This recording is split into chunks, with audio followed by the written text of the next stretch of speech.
Hello, everyone, and welcome back to another Propulsion Swimming live stream. I'm your host, Scott. How you doing, Dan? I'm very good. How are you today? Last day today. I'm good. I was a little fatigued after last night's very intense 22 race session. I'll be honest, but tonight we have a measly 20. A measly 20, not a 1,500 and 800, so half that. But, it's quite tough doing this commentating stuff, isn't it? Yeah. But I actually really enjoy it. I get a bit of a buzz off it, so happy to do it. So if anyone watching hasn't listened to our live stream before or who hasn't joined us, basically what we're doing is giving you guys an alternative commentary to the British Swimming Invitational meet that is up in Manchester. You can watch us alongside the British Swimming live stream, which is linked in the description of this video. We unfortunately do not have permission to share that stream within our own stream. We would love to be able to do that, but unfortunately we can't. So you are stuck with the option of kind of watching us alongside the British Swimming stream, which works perfectly well, and you can have us as some alternate commentary and live reactions. Yeah, I mean, we've had some pretty good reviews, actually, which we're absolutely stoked about, and we really appreciate it. It is just a shame that we couldn't have us talking over the top of the swimming, but hopefully that will change over time. But we're doing as best as we can. Yeah, exactly. Yeah. So for today's live stream, there are plenty of races on offer. There is also a nice window during the 800 meters where me and Dan don't actually have a topic to bring to you guys this week. We thought if you have any comments or questions, whether it's about the meet that we're watching, whether it's about trials, whether it's about Olympics or just swimming in general, if you leave them in the chat of this YouTube video, we can go ahead and answer them as racing is happening. Yep. And yeah, we do love interacting with everyone. We appreciate everyone who has joined us on every stream so far. I think overall in total last night we had 200 people visit us, which was great numbers. We are only growing. Yeah, I mean, we don't expect the numbers to be astronomical at the moment because this is what our 5th live stream overall, something along those lines. So we don't expect 6th, yeah. Oh, 6th, yeah. So we're not expecting anything incredible at the moment, but hopefully as we grow, those numbers will increase and the community increases because of that. And so hopefully, yeah, it just grows over time. Yeah, and we are planning to do basically any British swimming that's in the water and is a live stream on YouTube for us to kind of work with. We will be giving our comments and feedback during that live stream, basically giving you guys some propulsion swimming knowledge, because sometimes when we've been watching the British swimming commentary, it's kind of abundantly obvious to former swimmers like myself and Dan that the commentator isn't a former swimmer. So he doesn't quite know about the taper, whether it's going for a 50 time in a 200, that sort of thing. That's kind of knowledge that we can kind of iron out for you guys. Yeah, I think we got this first idea from the very first Manchester meet, didn't we, back in last month? And it was very blatantly obvious that he was sort of a freelance commentator who was just brought in just to fill a void, I suppose. And he only really knows the names of the big guns, the Adam Peaty's, the Duncan Scotts of the world, but then doesn't know anyone else on like the Parasite, for example, or the youngsters coming through. So we thought we'd try and build a profile for not just the big swimmers, but the swimmers below them as well, if you like. Yeah, and we've done plenty of research to allow us to do that. Yes, yeah, we've I think we've put in quite a few hours into this spreadsheet that we've got and the cheat sheet we have, and looking at the people's PBs. Even though sometimes we might get some people's PBs wrong, but we're trying to iron out all those bits. So yeah. Okay, so what's racing is on the horizon tonight, Dan? Well, like you say, we've got quite a few races, not as many as yesterday, but we still have 20. So we're starting off with the 800 freestyle for the women, followed by the men's 400 IM, then the 100 butterfly for the women, 50 fly for the men, women's 200 backstroke, men's 100 backstroke, the women's 50 breaststroke, men's 200 breaststroke, women's 100 freestyle, and there'll be A and B finals for that one. And then the men's 200 front crawl, which I think will be the highlights of the whole weekend, I think. And then we round off with the women's 200 IM. Yeah. So you watched the races this morning. Who were the standout swims in the heats? Well, we had 3 massive British records on the para side. We had Scott Quinn, 200 breaststroke, 3 seconds he dropped. It was his own British record. 3 seconds he dropped down. Absolutely phenomenal swim. Reese Dunn in a 50 fly, near enough a second off on the British record. massive swim. And then Ellie Chalice has done it again in the 100 front crawl, dropping yet another second off that time. Every time she kind of races at a meet, there's always a British record that falls, isn't there? Oh, honestly, I wouldn't surprise me if she drops another second tonight on that 100 free. So they're the big highlights. And we had PBs from Katy Crowhurst. We had PBs from Rachel Saunders as well in the 200 backstroke. Yeah. So there are some swimmers who are swimming the best they've ever swam. Yeah. Some swimmers are slightly off, but it can't go all one way. We went into that yesterday, didn't we? So if anyone kind of wants to understand our explanation about the selection policy and the times that swimmers are swimming right now, feel free to click back on yesterday. I think it was about 17-20 minutes in. We took a deep dive into it during the 1500. The 1500, yeah, that's right. Yeah. So that was the highlights from this morning. What is there to look forward to this evening? Because I know on my spreadsheet here, I have one race that is circled massively. I'm going to guess I've already half mentioned it earlier, but so that's towards the end, I'm going to guess. Yeah. I'm actually really looking forward to the women's 200 backstroke. Okay. Even though Honey Osrin would be the favourite for the race, I kind of think it's wide open. Could really go anywhere across the pool. So really looking forward to that. So in terms of competitiveness, that's what you're looking forward to. Well, we spoke about it yesterday with the drama, didn't we? We prefer races to have the drama, and it's a blanket finish, and I don't think it'll be a complete blanket finish, but I think it's going to be very close. That's probably one of the races I'm looking forward to, and of course the 200 free at the end with the men. I think I worded it a little bit funny in tweets earlier, saying that there's so much up for grabs in terms of getting a place for the 4x200 Tokyo team. It's just leaving a marker right now, really, isn't it? It's not actually selection. No, this is not selection at all. So I think my words got a little bit misconstrued a little bit, but this is kind of putting your name in a hat so that you have first dibs potentially when trials come around, putting yourself up there.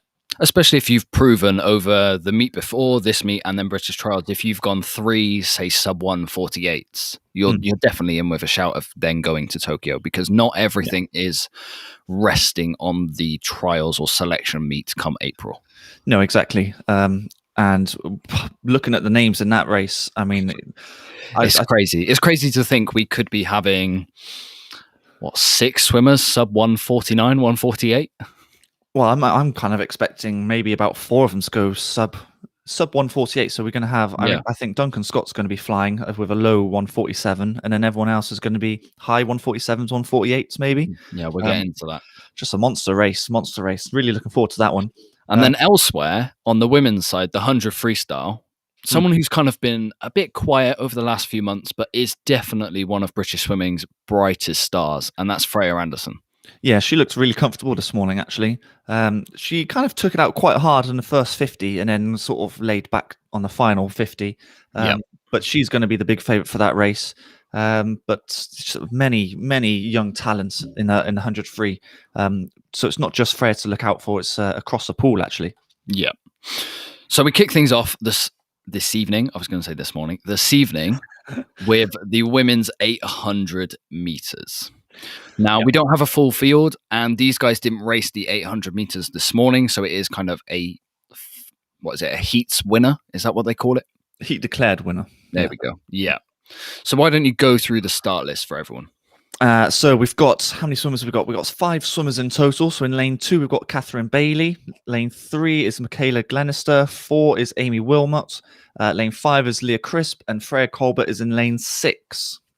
Now, usually on sort of an 800 meters at this level of competition, there is a wide distance between the swimmers. But we could see a bit of a closer race tonight in the middle lanes in 4, 5, and 6, and maybe even in lane 3, because their PBs are all around the 3:40 mark.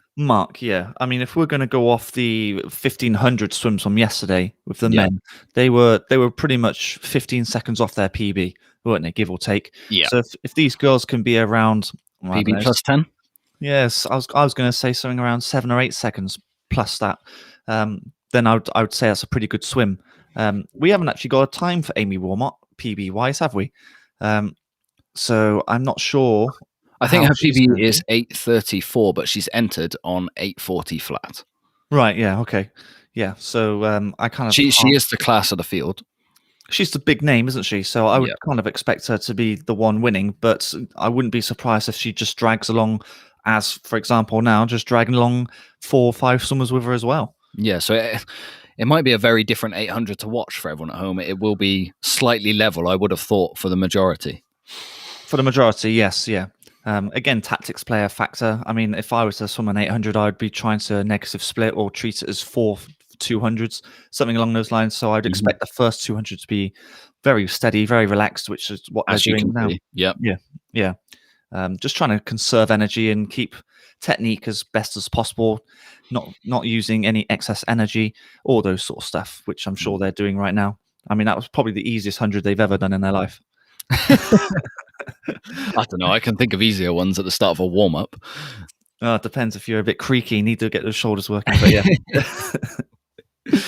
Okay, so while the 800 meters is going on, if anyone has any questions, now's a great time to ask them, because obviously there's only so much commentary we can do on 1800 without it getting nice, boring, and stale. So while I wait for anyone, if anyone wants to comment, or everyone, why don't we discuss the kind of conditions that the swimmers are going through currently in Manchester? Because we've had a few parents of swimmers contact us, and it's gone under the radar. No one really quite understands that some of these swimmers are 17-year-olds, and they are there by themselves in a hotel room, locked away, and they've been told basically if you break any sort of COVID restrictions that we've put in place, you're kicked out immediately. So that's a lot of pressure for a 17-year-old. And then you go into the fact that this is the only meet going on in Britain right now. The only race going on in the country for months. Yep. And there's no atmosphere, and you're a 17-year-old. I cannot imagine the sort of pressure that these people are under. Yeah, I mean, from a safety point of view, it does make sense. You've got to be in a bubble. You can't exit the bubble, and people can't come in the bubble. So from that point of view, I do understand it. But from a mental point of view, I can imagine it does cause a bit of anxiety. I think I would have that. Yeah, I would have that sort of anxiety from that as well, because you're by yourself. And you were saying to me before we started this that the selection process, the way it's going to be working for trials is that you have to be in a hotel room for the duration of the week. So I think it's rumored right now. I don't think it's confirmed yet. I don't think that's their guidelines are officially released. But basically, it's going to be an extended version of what they've done here in Manchester. Yeah. So everyone, I actually think I got this from Adam Peaty's YouTube videos. So everyone's given an allotted time on, I think it was Thursday, when they have to arrive in this time. They have to enter the hotel at that exact time, get COVID tested, and then they are locked away in this hotel. And the only places they can go to, I think, is the pool and back. There's security around the hotel. There's security around the pool to make sure there's no breaches. And basically, I think what's going to happen is it's going to be exactly the same for trials, which is a longer meet. So it's 6 days. So well, can you imagine? I can imagine if you're racing on the last day and that's all you're racing. I don't know if that's true, but if you have to then stay the whole week in the hotel, what do you do? What do you do for those 5-6 days? You're going to be twiddling thumbs.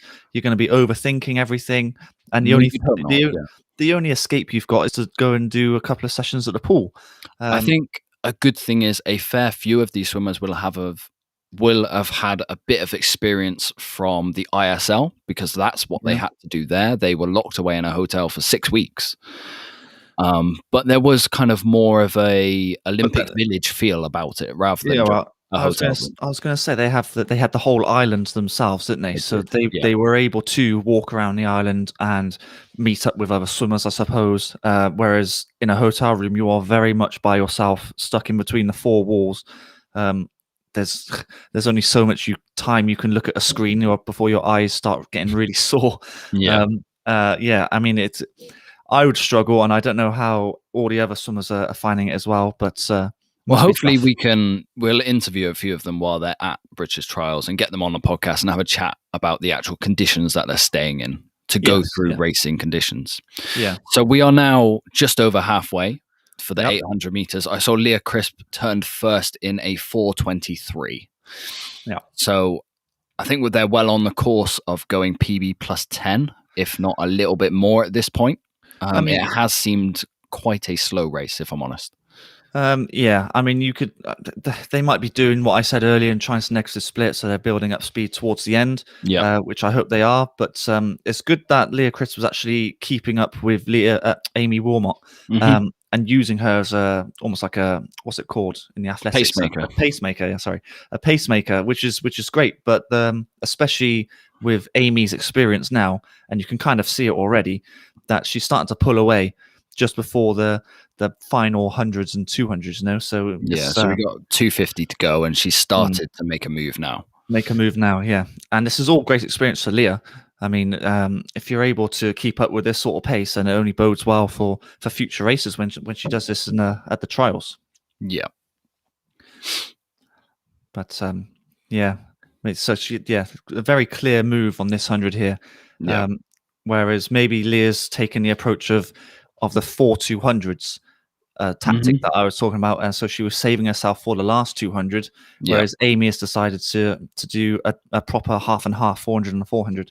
Yeah, but yeah, she has made the move on the 400 mark, hasn't she? Yeah. Well, we've got another 200 meters to go, haven't we? Yeah. So I would expect Leah to now put in a bit of a kick. It's just whether she can make up the ground on Amy, and whether she's done the work behind the scenes in the training pool, I suppose. But yeah, it's a hard race to commentate on 800. It really is. It lasts forever. I mean, it's difficult with this camera view as well, because you can't do a proper stroke analysis. You know, when like the Olympics was on at Rio, and when Katie Ledecky was swimming, the camera went zoomed into her, like really quite close to her head, and you could properly see the catch and the high elbow and all the rest of it. Whereas this camera is so difficult to see, and especially when you don't have an underwater camera as well, you can't see where all the work is being done. But I think there's only 2 cameras on poolside, if I'm perfectly honest. I think there's one at each end, and then you've got this one where it's kind of panning across side to side. But this is Amy Wilmot's experience here kicking in, and she's taken the race to Leah now, and left her behind actually. But it's all good experience again, because the rest of the swimmers in this pool are, well, most are teenagers, 21 or along that sort of range. So you're not supposed to be peaking just yet, really, especially this time. Swimmers. No, especially this time of the season as well. You've got to remember it's March, whereas trials is next month. And if you're going to make it to Olympics, then it's July time. So we've got plenty of time to get the work in. Yeah, March. March isn't traditionally a fast month to be a swimmer, is it? No, I was never fast in March. No, I don't think I was fast at all. yeah. But yeah, I mean, I suppose, when was Districts? Districts was May, wasn't it? May. So it was always May Day bank holiday. Yeah, so then you were getting a bit quicker at that sort of stage, and then ready for nationals later in the coming months. Then you're reaching the sort of the peak of your powers for that particular season or particular year. Yeah. But, so Amy's going to coming in now. What was she entered in a what? Sorry, 8:34. Her PB is an 8:34. She entered 8:40 flat. Oh, there you go. So PB plus 8. Yeah, so there you go. So it's not too far away from what we were saying before. Leah Crisp 8:49.6. PB plus 9. Plus 9. So we weren't too far away, were we? I can't actually see that time. It's difficult to see. Freya Colbert's gone 8:58, which is PB plus 12. Have you noticed that we don't have a clock again? We have a clock until the first person finishes. Yes, it's a shame, isn't it? It was struggling this morning as well, which is it's so difficult, because I've got no idea whereabouts they are. It works for a couple of races, right? But then for the races that you, especially the ones you're really looking forward to, like the clock's gone, you're like, oh, nightmare. But good race overall, I'd say. I don't think Catherine Bailey's done many races, actually. I don't know if this was her only race. I don't remember seeing her name earlier, actually. Okay. But all the other girls have swam, and I would be pretty happy with that, I would say. Yeah. For this point in the season, anyway. So we do have a question before we get on to the next event, because obviously Amy Wilmot entered a time which was very different to her personal best. So why do some swimmers do that? Is it the case that they haven't swam that personal best in a very long time? Or I'm thinking more 8:40, she just put something in. I was thinking that. Yeah, I mean, she's probably guessing, with her and her coach guessing what she's roughly going to do, I would say. And you're allowed to do that? I mean, I think, well, based on this, it's an invitational meet, isn't it? So Yeah. I kind of think you can enter whatever time you want. Yeah. Obviously, if you're going to do a 2-minute 200 free and then you've entered a 149, you're going to look pretty embarrassed, aren't you? So it's got to be reasonable, within the time that you're roughly going to do. I would say. Yeah. That's a pretty good question, though. Yeah, I'm not sure the actual answer, but that would be an educated guess. I was going to say I have only ever entered my PBs when I've been racing. Yeah. Okay, so we have a full field for the 400 IM. Any names you are looking forward to in this one? Because Max Litchfield is obviously the star name, but there's some decent swimmers in here as well. Yeah, obviously Max is the big name to look out for. So if you want any sort of idea of how to swim a 400 IM, he's the main man. He's the British record holder with a 4:09. I mean, that's a stunning time. Outside of him, you've got Mark Ceranic, who is very quick. 4:13 is his PB, although he went 4:28 earlier. I think he was holding back quite a lot this morning. Yep. And then the other side of Max is actually Charlie Hutchinson and Jacob Greenow. Both swimming, well, they're definitely getting better all of the time, actually. I wouldn't say they were on top form last month, but they are definitely improving. They're bringing the times they swam from last month closer towards their PB. Not hitting PBs, but they're getting better. Yep. So they were the middle lanes to be watching out for. Brody Williams in lane 1 is one to watch out for as well. Maybe lane 1. He was very unfortunate in the 200 back. He looked in good form, even though he slipped. So I'd love to see what sort of time he could have gone in that. But I think this is his only race today, and he seemed to go quite steady this morning. So we'll see if he's got left anything in the tank for that. Yeah, I think it was one of those races where you were guaranteed to make a final because there weren't that many swimmers racing.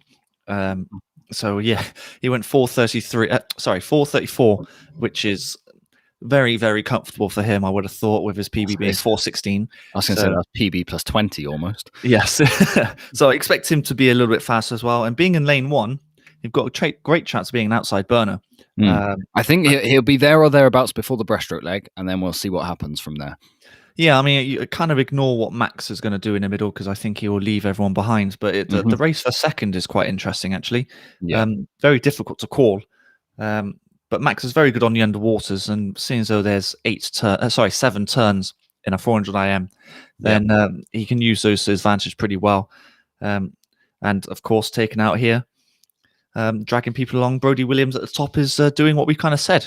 Yeah, as expected. Maybe we should buy a lottery ticket. We might win tonight. I don't know. Well, I was wondering whether for tonight's session, me and you do a little prediction pool and see who comes out with the highest score, predicting to start the races. But I think we might have the same answer for a lot of these races. I think it would be more interesting to do second and third potentially. Maybe I don't know. We'll think about it if we're struggling of stuff to say. But we've always got something to say. We'll have a look at it for trials. See if we can predict who wins at trials. Yes, yeah. Who's that? Jacob Greenow. Yeah, he's got a lovely backstroke, Jacob Greenow. It looks like it doesn't look like he's actually moving very fast because his arms don't go around that quick, but he's obviously able to catch so much water underneath. That's a bit like if you do the comparison to like a swan. Swans look really elegant on the top, but all the work is underneath with their feet. Same sort of thing with swimmers. That's very poetic of you. I know. Wonderful, eh? It's almost like I planned that, but no, I haven't. You haven't written that down previously? No. I've just got results from this morning. That's all I've written down. Okay, so as expected, Brody Williams is still there or thereabouts. I think he's probably the best backstroker in this field, given that his main event is a 200 back. Yeah. But obviously, Max Litchfield is no slouch at all. And then this is what always happens in the IM. The breaststroke leg is the leveler. This is where you win or lose. Basically. Yeah, I find it is, yeah. And Max doesn't have a weak stroke. I can't even think of what his weakest stroke would be. Very strong breaststroker. I would expect him to start pulling away here. But Jacob Greenow is also doing very nice as well. Just good swims all around, really. But Brody Williams is just carrying on the form he did from last month. Yeah. It's good to see kind of our pre-race predictions carry on. It shows that we have some sense. It's nice when that comes through. I tried to do some on the tweets this morning. And I thought, I've really got some of these wrong. But it's it's difficult to predict heat swims because some take it slow, some take it fast, and then it's all over the place. At least with finals, they're going to max it completely. Yeah. So yeah, bit easier to predict, I think. But this is actually a fantastic swim from Brody and Jacob. Max actually hasn't gotten away too much. No, not yet. No. Obviously, with the freestyle leg, he's going to gain a little bit because he gets onto the freestyle leg first. But he's racing later in the 200 freestyle as well, isn't he? Yeah. I wonder if that's slightly on his mind a little bit, seeing as though, I mean, he's probably guaranteed to be on the team for the 400 IM, don't you think? Yeah. And with maybe selection policy not taking as many swimmers, it might help his cause to be going as an individual and then potentially be picked for the relay as well. Yeah, maybe. I mean, that's such a difficult team to get into now. I mean, we're going to talk about it when that race actually happens, but maybe that is on the back of his mind. I mean, this time is still going to be relatively good. It's not going to be anywhere near the 409 that he's gone before in his life. Yeah. But he has actually pulled slightly away, like we said, on the front crawl. Actually, very impressive last leg. Yeah. So what sort of time is he looking at here? Is it going to be a 4:15? Yeah, maybe a little bit more. Yeah, 16, something like that, or maybe a little bit less actually. Yeah, no, 16. That's good though. PB plus 7 on a 400. Yeah, it's not. And he's so got bad. a big race later on this evening. Yeah, I can't see Brody Williams' time there. Can you see that? 21. Oh, so he's 5 seconds off. So again, they're all roughly around the same sort of point in their season. So no one's swimming badly at all. They're all about the same mark, really. It looks that way. They all went quicker than they did this morning, which obviously is great. Charlie Hutchinson's slightly off. I'm not sure what happened with him, which is a shame actually, because he's actually looking pretty good swimming out of Loughborough. I do want to speak to Craig Munden, who used to be a Loughborough swimmer, and obviously good friends with him. So try and get him on a podcast, and then hopefully get Charlie on as well. Yeah. Ideally, we just want to speak to every swimmer, pick their brains and how they're training and stuff like that. So, we have a very long list. I know. Okay, our next event in the water is the mixed classification 100 meters butterfly for the women. Yeah. Yes. So only 2 swimmers. Only 2 swimmers. Tony Shaw in lane 4 and lane 5 is Katy Crowhurst. Now, Katy swam a PB this morning. By over a second and a half. Well, yeah, it was a big PB. We found out that the entry times that she's done are short course times, I believe. Yeah, it's all a bit weird. Yeah, it's all a bit weird like that. So we've got some swimmers like Amy making up PBs, making up entry times, let's say, and then Katie's enters on short course. So it does go a little bit all over the place. And Katie's she's not had full access to training pools like most, has she? We found out after the meet in Manchester last week. She then had to take, what was it, a week out of the water because she just couldn't have access to a pool. So, I mean, to be hitting PBs after such kind of a stuttering preparation is really good going. Oh, I mean, it's testament to what her talent's like. I mean, it's just incredible, really. Yeah, I mean, she was barely trained and yet hitting PBs. Can you imagine what she'd be doing if she was training? You know, these times would be even better. Well, she's still young. She's still got a lot of time. I think Tokyo is going to be a very weird Olympics, but definitely with Paris being so close, now it's kind of a shortened cycle. There's definitely a closer target for everyone. And then remember, the Commonwealth Games are kind of a home games as well in Birmingham. Yeah, so we've got some big international meets quite local. And then, of course, Tokyo is only 3 years away rather than 4. So Paris. Sorry, yes, you're right. Paris is only 3 years away. So it is a bit of a weird time. So people are going to have to adapt quite a lot. And I think it looks like people have. And I do believe, especially at Tokyo, it's going to be much the same as this, where not many, if any, crowds is going to be in the arena to watch the swimming. So the atmosphere will be much the same. I think they're talking about for the Olympics, it's only going to be allowed a home crowd, which seems fair. You're only allowed to go if you're Japanese, but we're getting a long time down the road. Yeah, I mean, it can always change, can't it? So, but at least there'll be some sort of atmosphere. I mean, it'll be better than what these swimmers are facing now, because it must be like stunned silence. Because the only ones in the water, that's the only ones in the room, the building, are the officials, which don't speak, the judges who don't speak. Swimmers are obviously underwater, so they can't. So it must be definitely silent. Yeah, I'm not even sure if you're there as a coach or as kind of a spectator, you're allowed to shout. No, exactly. So yeah, I mean, I imagine the swimmers are there. They can cheer on. Maybe I'm not even sure if you're allowed, like you said. Exactly. But they should be busy doing a warm up or swim down anyway. So, Mhm. so yeah. So I can only imagine how quiet it must be.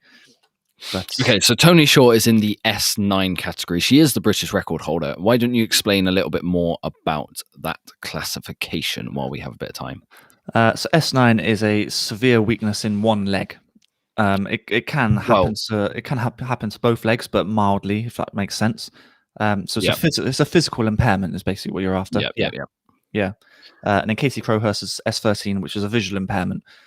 Visual impairments are S11, 12, and 13, with Yep. S11 being the worst visually, and then S13 isn't. Well, it's still bad, obviously, but not as bad as S11 Yes. or S12. So yes, yeah. So Tony Shaw's coming in here. 110, is that going to be 110.2? So just outside the British record that she holds. Oh no, it's not. Sorry, just sorry. Quicker than her heat swim is what I'm after. I'm looking And at the wrong Katy thing. Crowhurst has set another massive PB. That's, oh, blimey. Her personal best before this meet, she has gone 3 seconds faster over the course of a day. Yeah, I know. God. Wow. Just You don't see that amazing. very often. And like you were saying, she hasn't been training, or hasn't had the opportunity to train anyway. So, I mean, that's excellent results, really. Can you imagine if she was training? She'd be down in the 115 area. Yeah, absolutely flying. So, only bodes well for later on, though, don't you think? Yeah, definitely. Good swims all round. We missed out on the points there, but I did see that Tony Shaw effectively won the race because she got more points. She was closer to the world record in her classification than Casey was to the world record in her classification. So that's the reason why she got more points and ended up winning the race. That's the way mixed classifications work, which we say every time, but we want to make sure we say it every time. Yeah. We have gone in a deep dive with it in our podcast. Yes. Great for everyone to listen to as well. So next in the water is the 100 meters butterfly for the able bodies. I'm looking forward to this race. I think there's 3 or 4 who can win this under sub-minute, maybe even 58. On paper, PB, there's 5 of them who are sub-minute. Sub-minute, yeah, you're right. Yeah. So it could be a really close race, and a few of these girls have looked really on form this meet, including Emily Large. She's looked really impressive. And then Laura Stevens was especially impressive in the 200 fly. Yeah, she was. And actually, you could name quite a few swimmers who have been on form here. Kiana McKeans has been one of the form swimmers of the meets, actually. Harriet Jones has been hitting PBs left, right, and centre. Yep. Emily Large, like you said, was very impressive in the 200s, and so was Laura Stevens in the 200. Whether they can bring it down to the 100 meter mark, well, we're about to find out, obviously. So this you're right, it could be wide open. I would still say that Harriet Jones is the favourite here, and I do believe she wins by half a bod length, something like that. But going off form, Kiana is probably one to look out for, maybe even getting second here. Yeah. And then you actually have Holly Hibbert in the bottom as well. She's swum a lot of races and gone under the radar. Well, being a distance swimmer, it's good to get these races under your belt and get that race experience, which we keep on talking about. So yes, I mean, should be a good race. Should be a good race. Yeah.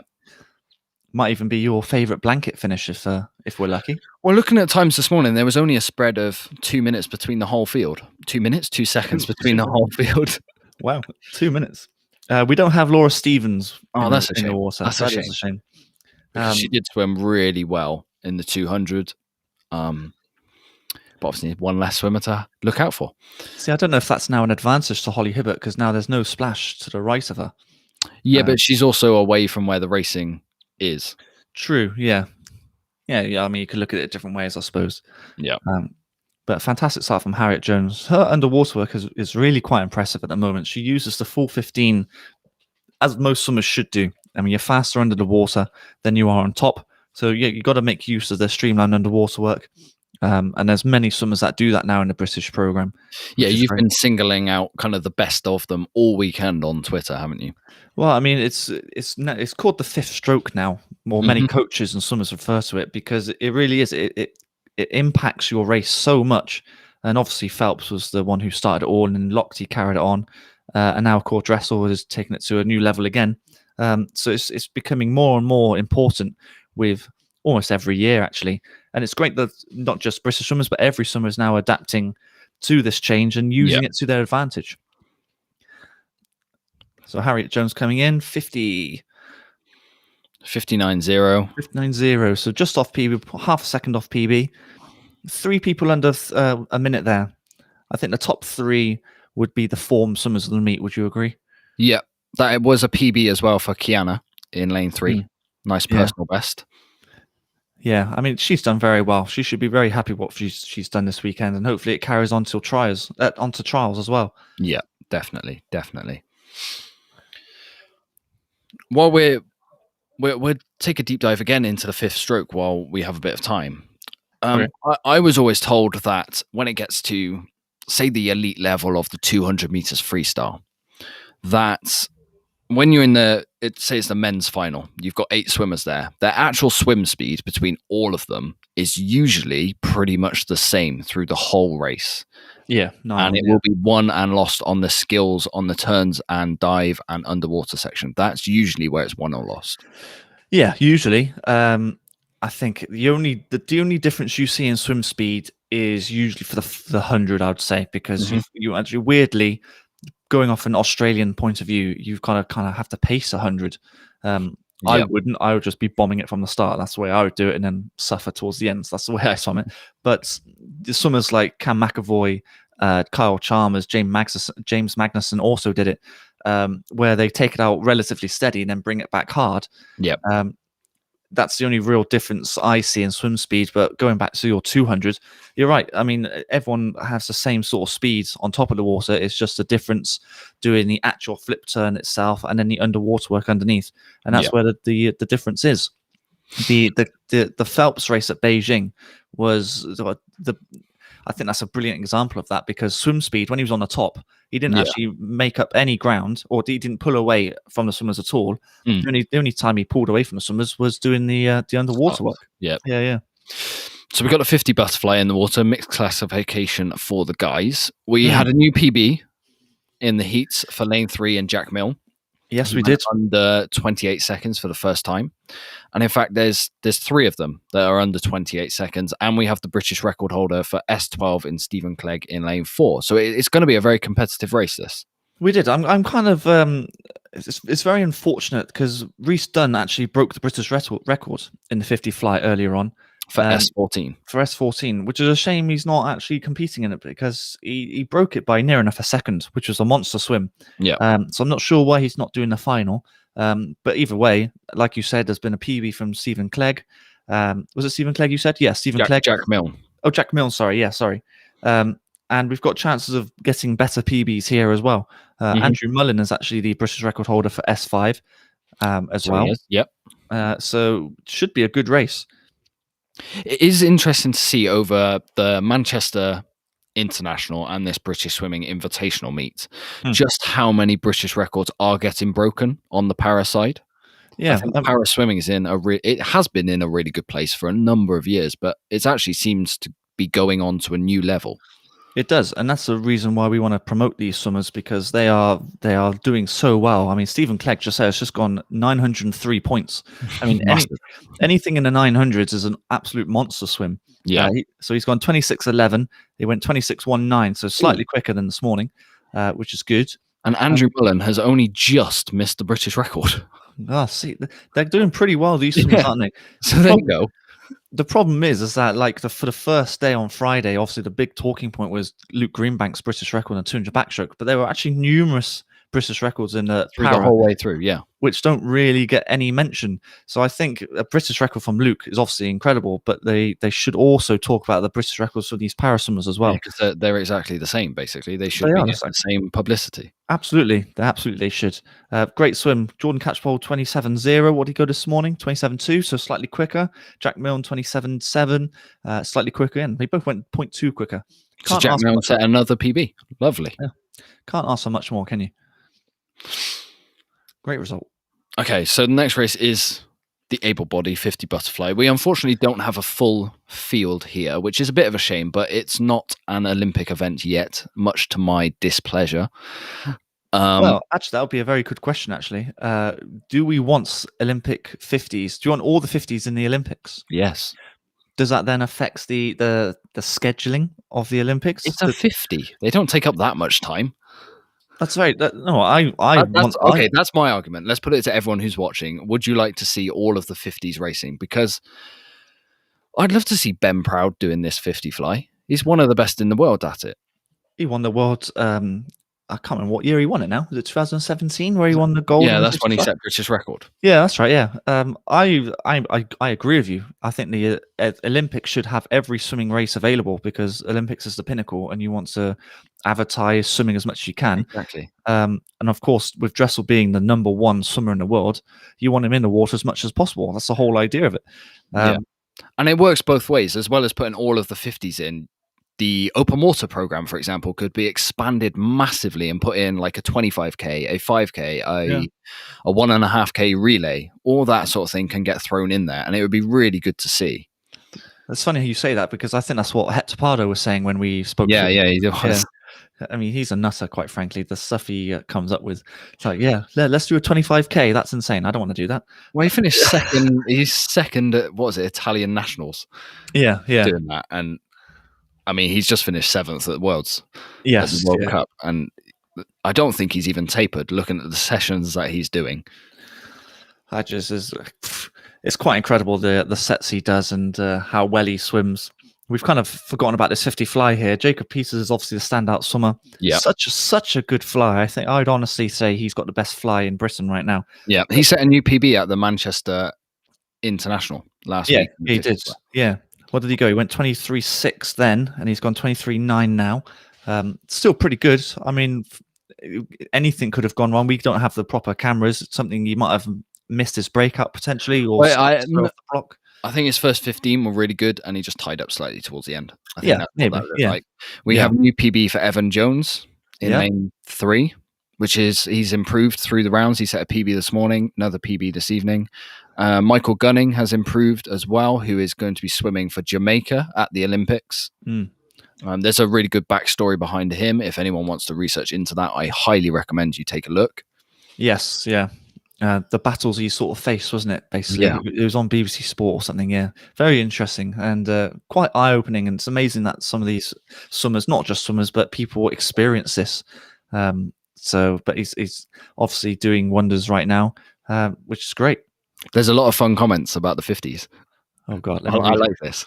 Other sports may not like it. Swimming has a lot of medals already, but we can ignore them. We're all swimmers here. We want to see more swimming. Yeah, I'm more than happy to see more Olympic champions. I don't mind it. And we might be slightly biased because we might win the 50 breaststroke and the 50 fly with PT and Ben Proud. Well, I think the 50 breaststroke would be guaranteed. Let's put it that way. Ben Proud's got every chance of beating Dressel on the 50 fly, absolutely, on his day. And you got Gorovov. Oh God, I can never say that. Gorazov, isn't it? Gorazov. Yeah, there we go. Yeah. And of course you've got Morozov and Manadu if he enters it. Yeah, I mean, it was just a showcase, isn't it? You want swimming to be shown on telly more and more, and the old splash and dash. The argument of getting Dressel in the water as much as possible is how it should be seen, because he is the superstar of swimming right now. You want him on TV as much as possible, so kind of put his races in the schedule. Well, I mean, if you to name the biggest swimmers in the world, it'd be Dressel, PC, Lily King, Ryan Murphy, Sarah Sosham. They would all enter the 50s. Yeah. So they'd be on telly more and just promoting the sport more. So I think there's ample reason to do the 50s. It's just whether it fits in the schedule, but surely that's an easy fit. Anyway. Okay, so now is a race you highlighted to start the day in the 200 meters backstroke. This is one you were really looking forward to. Yeah, well, this is where we might have the so-called drama where it could go anywhere. The form swimmer, I would say, is Cassie Wild. She's done really well. Rachel Saunders, like I said at the very beginning, hit a PB earlier. Not just a PB, it was a massive PB as well. Fastest swimmer in the pool in terms of PBs is Chloe Golding, and obviously this is her home pool because she trains in Manchester. And then at the top, you've got Kathleen Dawson, who swam incredibly well in the 100. Yeah, she did take it extremely easy this morning. I don't know if she's obviously holding stuff back for the final. We'll see. maybe she was purposely picking the outside lane to be an outside burner. That's usually a tactic. I feel like Jimmy Guy did that for the 200 free later on. He pushed it a little bit too close for my liking. He did, we'll didn't go he? into that. He did, didn't he? But I'm quite excited for this race because it could go anywhere. I mean, I'm still going to go with lane 4. Honey Osrin is, again, a form swimmer, much the same as Cassie Wild. They're very good at Plymouth for backstroke. I said that yesterday, didn't I? Yeah, you did. Excellent on the underwater work, but it's actually Kathleen Dawson who's taken out. I would expect her to lead it over the first 100. It's whether then she's got the back end speed, because she does usually race best in the 50 or the 100. The 100, yeah, definitely. I think that's the usual tactic for an outside burner, is to get to the front, because the swimmers in the water in the middle usually are the fastest, because that's the way the spearhead works. And if you're on the outside and you get to the front, they can't see you. Yeah, so you're using it as a great tactic, and she's absolutely flying here. What's that split? 102. 102.6. So that's PB +3. I mean, that's going some. Whether she's able to hold it, which she might do, based on her PB being 209, in theory she should be able to hold it. But it's Cassie Wild, like I said, the form swimmer. You've got to go with the form swimmers. She's doing very well here, and on course, I would say, for a new PB here. What's her PB before? 213. 213. Yeah. She was 0.5 off it this morning. So I think Kathleen Dawson's got this. I think so now. You're not losing 3 meters in the last 50. I don't see that happening. I mean, so have the first outside burner win of the meet. Yeah. Unless the wheels really do fall off, but I don't think that's going to be the case here. I mean, she's got so much of a distance in front that it's going to be very difficult to catch her, even if she does start to fatigue. So it's a fantastic swim all round. What was her PB? 209? She's going to be very close to it. Well, if she gets to PB, I think she's probably swimmer of the meet. Ooh. 209.44, which is a new personal best. New PB. Cassie Wild has a PB by 3 seconds. Oh my god. Monster PB. Wow. Got some massive swims here. What about Rachel Saunders? 2:14.84. What did she go this morning? Another PB for her. I told you this was going to be a big race. PB for Holly McGill down the bottom. Yeah. PB is all over the pool. I think Kathleen Dawson has been the swimmer of this meet. I really do. Yeah, I would agree with you. I'd say Reece Dunn as well, because he's done some monster. So if you were doing a para swimmer and an able body swimmer, they would probably be the top 2, I would say. I think comfortably as well. Kathleen Dawson's been flying. Oh, it has to be. The 3 races she's entered, she'd PB'd. You can't do much better than that. No. And she hasn't swam. She didn't swim in the last meet. She hasn't swam for over a year. I know. She trains at Stirling, doesn't she? Yeah, she does. Yeah, I mean, some of the Stirling swimmers are doing phenomenal at the moment. I don't know what they're eating or drinking up there, but haggis. I want some. So we'll dive back into the 50 question a little bit. Oh yeah, go on then. Keep swimmers in the sport for longer. 50s you can keep going when you're older, and a perfect example of that is Nicholas Santos in the 50 fly. I would love to see him go to another Olympics and keep going. Oh boy, I mean, he's racing at 40 and he still looks like he could get the world record every time he swims. He was phenomenal in the ISL, wasn't he? Yeah. It got to a point because of, I suppose, he's classed as an underdog because of his age, but he was so close to the world record numerous times. I was cheering on him to try and get the world record. It was either him or was it Szabo? Szabo, yeah. Centurions. Both of them were absolutely flying. Yeah. I mean, Anthony Irvin, who won the 53 at Rio. He's still trying to go for it this Olympics, isn't he? Yeah, well, I think he was 37, 38 when he won it, which would then put him at 40. Yeah. 41, 42. But you're right. Yeah, it increases longevity in a sport. And since there's so much more technology and know-how with nutrition and recovery, you can go on for longer. You only have to look at Roger Federer, don't you? Yeah. I would have thought he'd be long retired by now, but he's still looking very, very good. Anyway, that's tennis. Swimming. Slightly distracted there, Dan. Okay, so we have the mixed classification 100 backstroke in the water, a head-to-head swim because both swimmers are S14. Yep. Both of them have PBs that are around about Jordan Catchpole's British record. Which is exciting, don't you think? We have another potential British record in the water now. And like you say, it's a straight up head-to-head. Points don't really matter. It's about who gets their hand on the wall first. And they have very, very similar times. So this could be the classic head-to-head that you like. This is a where time trial, basically. Yeah, it all comes down to the touch, and it's a pick 'em race. Flip a coin. Who's going to win? I've no idea. Who are you going? I think I'm going to go with Lewis. Okay, well I'll go for Reese then. Can't pick the same swimmer, can we? That's not the same. That's not fun. But it's all who does the best on the first 15. Usually, if you're first to 15, you're first to 25, and then you're in very good shape for the rest of it. And it turns out Lewis has got the better of the first 15, so he's now increased the chance of him winning the race. Effectively, it's whether Reese can come through. Can I cash out my bet, please? No. What was the bet? How much did you bet? No, nothing. Nothing. But there you go. He's won the race really off the starts. That's how important the start is.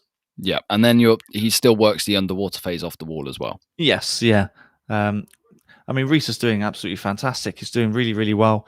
Will he come back? He might come back because he is the world record holder. He's the world record holder in the 200 back, so he does have that back end. Yeah, and this is the issue with doing 100 back sprinting from the beginning, because it does in half affect your legs at the end. Yeah, you spoke about it yesterday. Yeah, and because of the stamina that Reese has, he is slowly coming back, but just not quite enough pool, I don't think. No, he needs another 10 meters of pool. 101.61.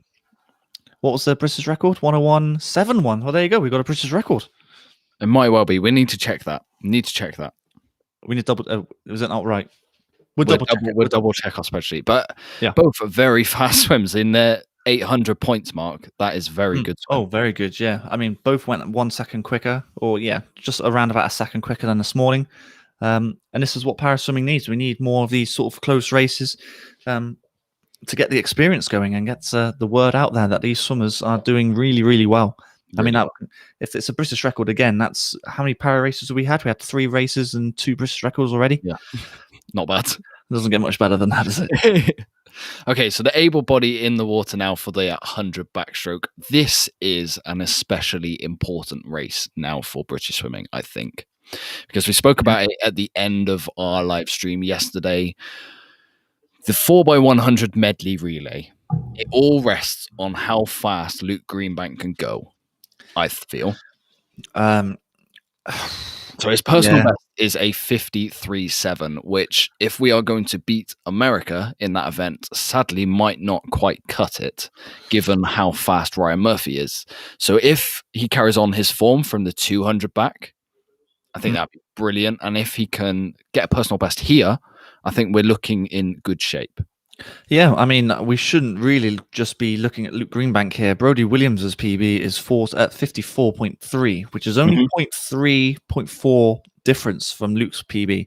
Yeah, so and he might be a bit annoyed from that 200. Yeah, maybe, yeah. So I wouldn't say Luke is a guaranteed swimmer on that relay at the moment. He's going to Tokyo for 200. The 200, yeah, that's right. But his place for the relay isn't quite guaranteed. At the moment, he is, because he is the form swimmer. He's the one doing the best times, but it's not guaranteed just yet.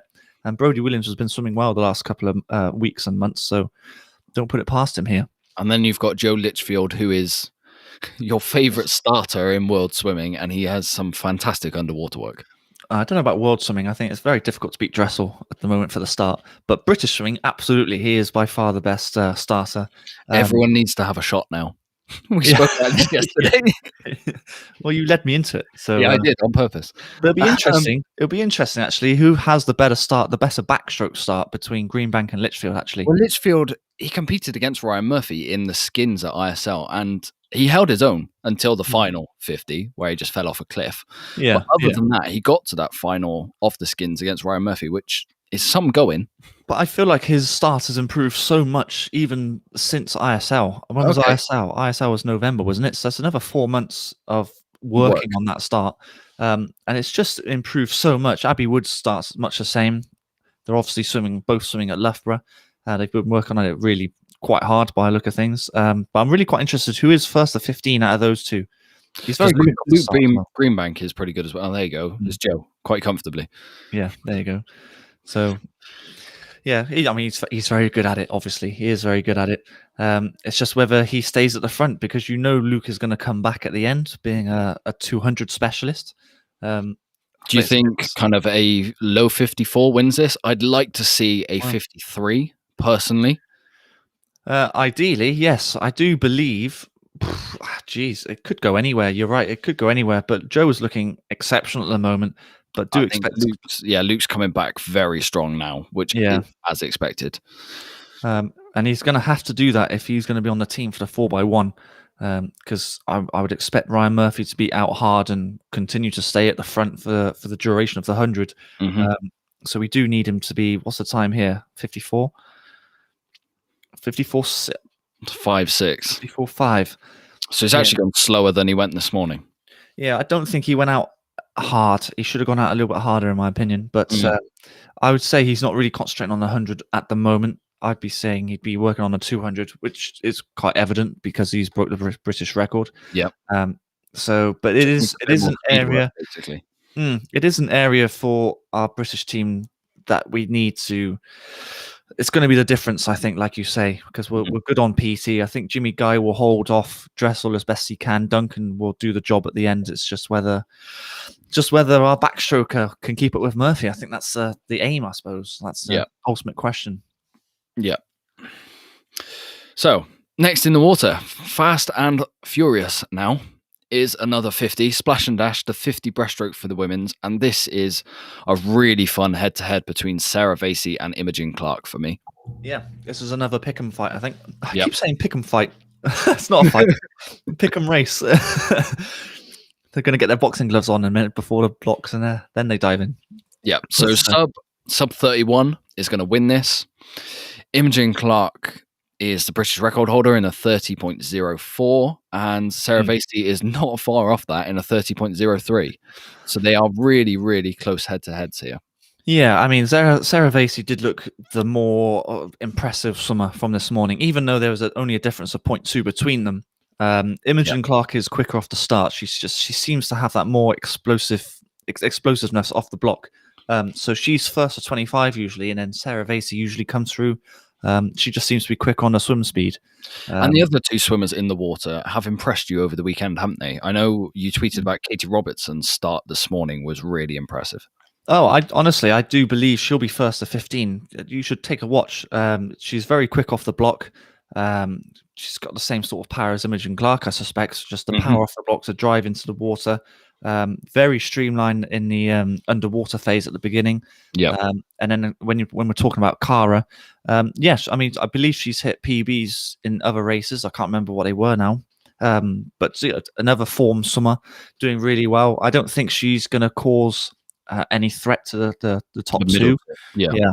But again, great race experience racing the two best breaststrokers that we have in Britain right now. This table.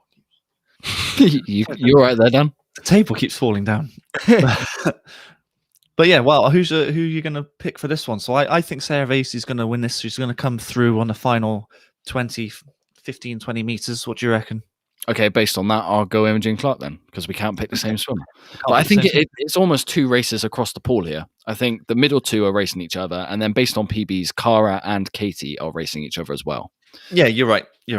If we're going to look at the skills, we're going to be looking at Katy Robertson's start, and then Imogen Clark will then sort of take to the front, and then I think Sarah will then overtake the last 15 meters, but we shall find out. Okay, so that's your magic ball. Let's see if you are right. Oh, it's actually very close. They're all in a line. But there you go. So 2 yellow lanes are now coming through. They just look the stronger in the water. They're a bit more aggressive. You know, the classic PC stroke is more aggressive. A bit faster stroke rate as well. Yes, yeah. And that's ultimately what's the difference at the moment. But there you go. Sarah Vasey coming through. What's the time going to be? What did they go this morning? 31 low. 30.6, 30.9. So quicker than this morning. Yeah. 31.6. Is that a PB? Oh, just off. Just off. You called that race perfectly beforehand. It's almost like you have a bit of swimming knowledge, Dan. Oh well, you never. I've only been involved in it for donkey's years. So yeah, 20. it feels like 30. But yeah, I don't know. But yeah. But there you go. Right, we've got a big race coming up here. I'm not sure how it's going to go because we've got it on our sheets as though it's a para event with Scott Quinn in. But then the able body race doesn't have a full 8 swimmers, so I'm So not you, sure. you would have liked them to merge it together. So we will see what happens. Yeah, I mean it makes perfect sense because Scott Quinn, oh, he is swimming by himself. This is I wasn't happy about this. I saw this on the morning swims, Yeah. and I thought you could just put him in for the able body, and it would work fine. Yeah. Such a shame that he's going to swim by himself. I mean, he swam absolutely incredible this morning. It's not like the schedule needs extending any further, really. I mean, we've got a lot of races tonight to cover, so it would have been good to actually see him. I mean, there's some PBs in the next race, which are what, 220 for the able bodies. So you put him next to them, and he goes to 227 for a 200. It might drag him along to another British record. Yep, exactly. It is.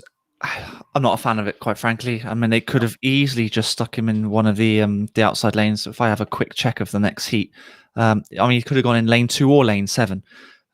So, I mean, it's not even like, it's just sort of isolating him for some strange reason. I don't understand why they would do that.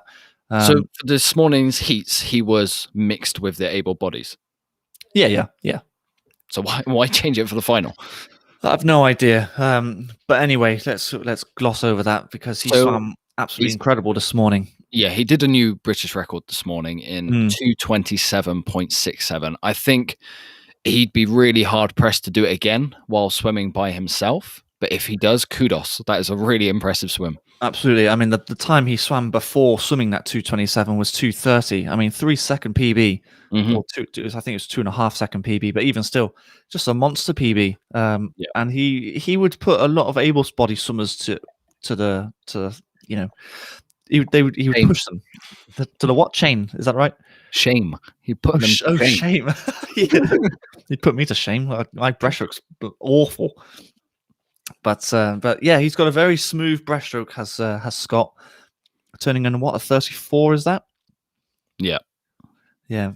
It's just a shame. It's not good. It's not a good look for British swimming, having just one swimmer in the water.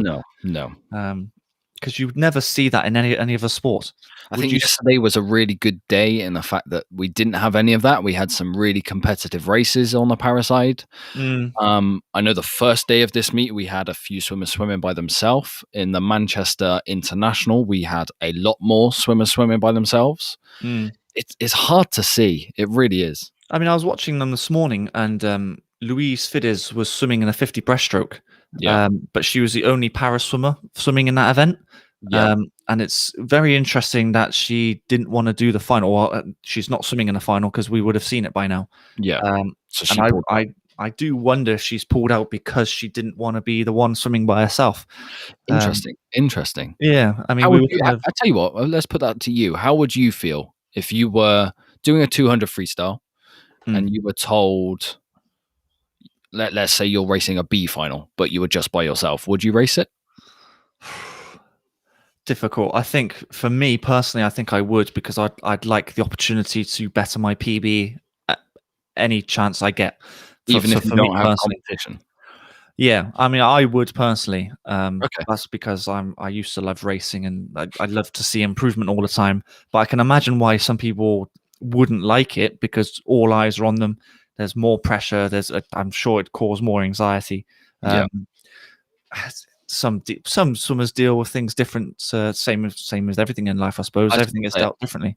I don't think I could do it personally. No, I don't think I would enjoy it at all. Yeah, it's not great. Okay, so has he broken his 2:27.83? So he's just slower than his morning's time, but a score of 982. That's not a slow swim. I mean, it doesn't get much better than that, does it? No. Let's say you put him in the able body final, which is next. He may have gone even faster. I think this is kind of showing that he couldn't improve when he was racing by himself. I can't. I'd love to see the reasoning, or love to know the reasoning for making Scott swim by himself, and swimming by himself when there's lanes going to be free in the next heat, or 4 empty lanes. So if you're worried about him getting splash, which isn't really a thing in breaststroke, you can put him in lanes 1 and 8. I just, it baffling, but take nothing away from Scott Quinn there. Only just off what he swam this morning, but if you were looking at it, the British record was 2:30 this morning, and he's just got another 2:27. So the second fastest swim in British history, I suppose, for the S14. So you can't complain too much, really. No, not at all. So the able body is next, and we have kind of 2 underrated breaststrokers in terms of British swimming. Because of Adam Peaty, they go very quietly under the radar, but I know, me personally, I really appreciate both of them. I think they're fantastic swimmers. Yeah, I mean, Ross Murdoch, he's gone kind of quiet the last couple of years. You're right, maybe because PT has been the main talking point. But we got to remember that Ross Murdoch is the European champion back in 2016 for this event. So he's not any slouch by any stretch of the imagination. And then James Wilby as well. Both of them have a PB of 2:07, 3, 4? 3 or 4, yeah. Around the same mark. And come World Championships, a 2:07 will make the final. Or come Olympic Games, 2:07 should make the final. Depending on what the pressure's like, there's a lot of good Japanese 200 breaststrokers at the moment. So I'm sure if you say that only Japanese spectators are allowed in, they're going to be quite G'd up. So I expect the 2:06 to be the winning time for that Olympic gold. But you're right, 2:07 is absolutely an Olympic final. So we could see both of these boys in the Olympic final. Well, you think how celebrated Michael Jameson was when he was swimming 200 breaststroke, and Andrew Willis, both of them got a lot of credit in this country. Both of these guys are faster. Yes, yeah. And it goes completely unnoticed. When you put it like that, it doesn't look good for the swimming side of it, because we should be celebrating every swimmer, really. But the achievements of these two is massive. They're international medalists. Yeah. So I am looking forward to the head-to-head. I really am. I think James Wilby might be targeting the 100 a little bit more, because he has a very good shout for silver behind PT. But both of them are very respectable 200 breaststrokers. Absolutely. They've got the 200 breaststroke sort of style, I would say, very long and smooth. It's just that James Wilby is able to now increase his stroke rate to be a good 100-meter breaststroker as well. Don't get me wrong, Ross Murdoch can still go 60 point, I think, for 100 breaststroke, so that's no slouch. But I just think James Wilby is slightly stronger at the sprintering events. It's interesting. James Wilby then Ross Murdoch then, off the start, was very close to going past 15 meters. Now, when it comes to a breaststroke race, I have never seen anyone DQ'd for going past 15. I do believe you're allowed past 15 on breaststroke. I would double check that. I would double check that. But I'm sure I've overheard someone say that it's only on the start, though, not on the turns. That on the starts, if you go past 15, that's okay for breaststroke. Are you sure? Can someone double check that? Because I don't know if I've just dreamt that. I'm not so sure, but I'm pretty sure that there's been a lot of caps go past the 15 meters and no one's been DQ'd. And I don't know if that's because of it. But yes, someone have a little research. Okay, so James Wilby has taken us out very strong, as expected. He is the 100 swimmer, let's say. Are you expecting Ross Murdoch to come back on him? And actually, there's a very impressive swim from Gregory Butler up there in lane 3, who, if he sticks with James Wilby, there's a nice PB on the way. Potentially, yes. I do believe Ross Murdoch will come back. Will he have enough in the tank to overtake James Wilby? I'm not so sure. But I think the main thing to be talking about here is Gregory Butler's time. If he stays on the hip or on the feet of James Wilby here, we're looking at a pretty good time. I mean, he swam 2:16.1 this morning. PB 2:15.2. Yeah, I mean, he's on track for, what do you reckon, 2:13, I would say, something along those lines. Yeah, I think what James Wilby here is going to go a 2:10. Maybe not even that. Maybe just about 2:10. Maybe not. Maybe we'll see. But if he keep the stroke rate up for the last 5 meters, we're on for a good time for 2:11.2. Oh, no time for Greg. What's going up? What? 2:13.8, which is a massive personal best by a PB. second and a half. And Lovely. this is the difference you see when you race the best swimmers in the country. If you're able to just hang on with them, then there you go. You get these massive PBs. And Harvey Freeman down in lane 6 to set a PB by almost 4 seconds. Yeah, I think he hit a PB this morning as well by a second or so. So in the total of the day, he's taken 4 seconds off his 200 time. So well, and that's because he's been racing next to the best in British swimming. That's what it takes. That's what it takes. If you're able to compare yourself with the best, then absolutely, that's the way it works. Right. Next race in the water, 100 free. We are getting to the big races now. Well, this is where I think eyes will be. There's a lot of British record holders in this race. Mm-hmm. We've got Tony Shaw, who's the S9 British record holder. We've got Zara Maluli, who's the S10 British record holder. And then we've got, of course, Ellie Chalice, who's the S3 British record holder. So lots of records to be looking at here. Ellie Chalice did break the the British record this morning by another second. It just wouldn't surprise me if she takes another second off. She's just just flying at the moment, isn't she? Yeah, she really is. Hannah Russell's been slightly off the form at the moment.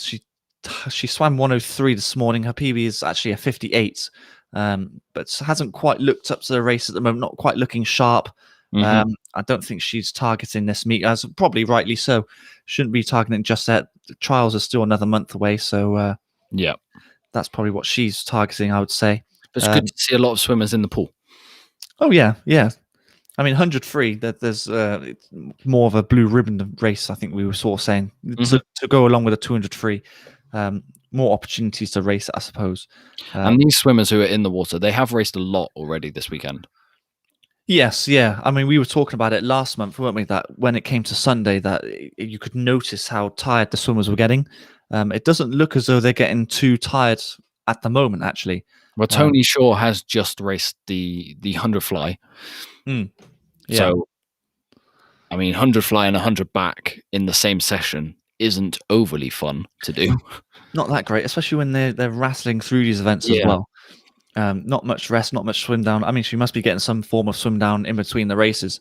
But yeah, well, has to. Otherwise, you would seize up halfway through this race. But I'm sure she has. So you reckon 1 or 2 British records going here? Because Zara Maluli has been swimming well as well. She has. I mean, she went 102.2 this morning, and her PB is 101.2. So which is basically a second off. Which is the British record, of course. If I'm going to guess, I reckon Ellie Chalice will just about go under again. Okay. If I'm going to guess. But you're right. Zara's been swimming really well. Tony's been swimming really well. Been breaking records, British records in different events as well. She's got the British record in this as well. So yeah. Like we were saying, there's so many good para swimmers out there right now. Yeah, and this is a good thing about Ellie Chalice having an article in BBC Sport, and I think it shouldn't just be Ellie. It should be Zara. It should be not just everyone. Anyone who's breaking the British record should have their own article written about them, because because Abby Wood broke multiple British records before, and she didn't get anything at all.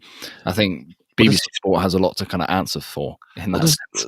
This is what I'm saying. I mean, we barely got, when Dressel broke the world record for the 100 IM in the ISL, he just about got an article for that. And I thought, it's ridiculous. So we need to be promoting British sports, surely. Yeah. And it's good to see a 3-way head-to-head here. It's going to really drive them all on to fast times. Yeah, well, it's Louise and Hannah Russell that are the 2 S14s, so it's down to them to get first to the wall. But then it comes down to the points, which we'll see in a minute. I think Zara Malouli's just gone a British record, hasn't she? No, 101.4. Just missed it. Just outside. That's unfortunate. Tony Shaw's just outside as well.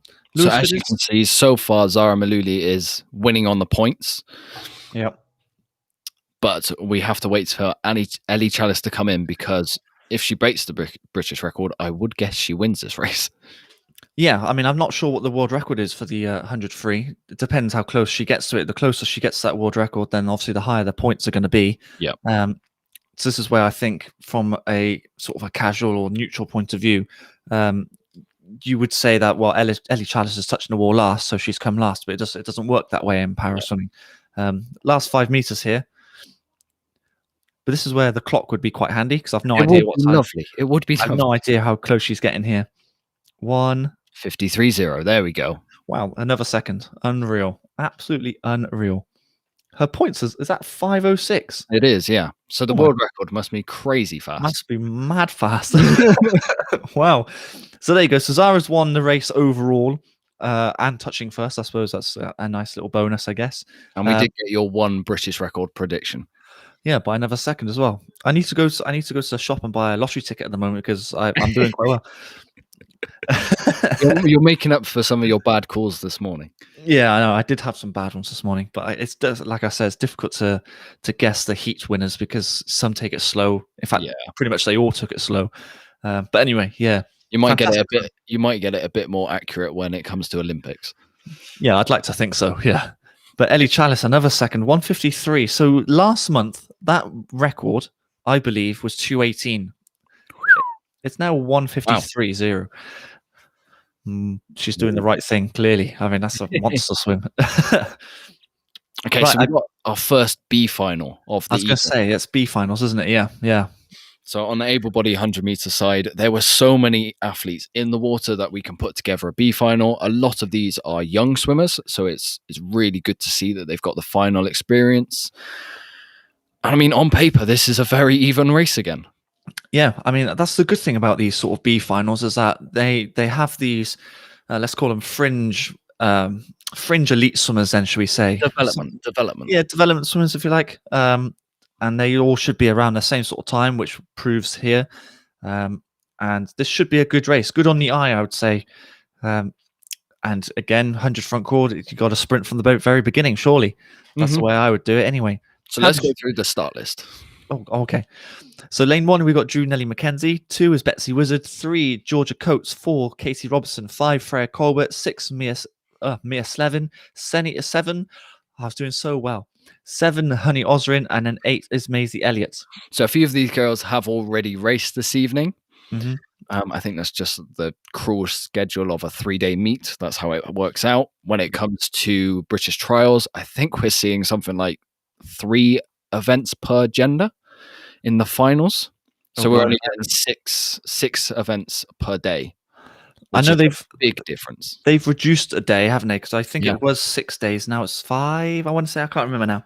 But yes, so it's going to be slightly more congested, but not as congested as this. There will be more separation out and more chance of recovery and rest and etc. etc. But this should be a good race here. Where's your money? Come on, you've done good so far.